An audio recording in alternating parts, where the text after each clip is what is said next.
tusomesa bannamawulire abeegattira mu kibiina ekya Uganda Journalist Association okubeera nga bategeera enkola ey'okuloopamu enguzi, obulyake n'obukenuzi gye bayita corruption reporting facility eya private sector. Private sector bye bitongole ebya kinoomu oba ebya banneekoleragyange mwe beegattira.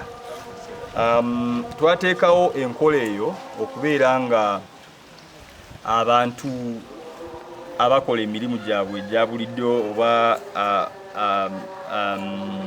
aba private sector actors babeere nga basobola okuloopa enguzi, obukenuzi n'obulyake nga identity yaabwe teri disclosed.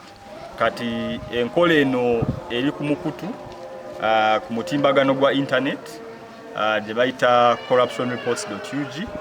ogenda mu internet browser noteekamu www.corruptionreports.ug ekutwala ku online portal oba nga osobola okubeera nga reportinga obanga at corruptionreports.ug noba nga otusindikireyo email oba osobola okugenda ku Google Play Store oba Apple App Store no downloadinga application gye bayita enguzi era neyo ebeere kutwala ku eyo poto gy'osobola okubeera nga owaabirako enguzi n'obulyake n'obukenuzi.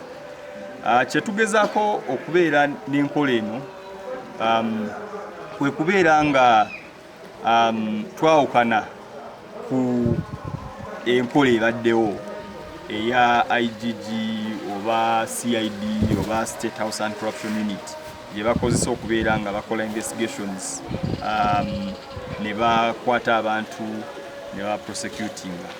Enkola eyaffe endala naye nga naye ebeera nga econtributinga ku zino enkola endala eziriwo. Enkola eno eyaffe gye tuyita constructive dialogue. Constructive dialogue nga tuba tudialoginga ne abantu abali mu buvunaanyizibwa abakwatibwako oba balina okubeera nga bakola ebintu ebyenjawulo okusaanyawo enguzi. Abantu bano kwe kuli institutions ezo nga IGG, CID n'endala, naye tuyina platform gye tuyita Sustainable Business for Uganda, SB4U. Eriko ba development partners, kuliko ba ambassador 8 abagituulako, kuliko government kwe kuli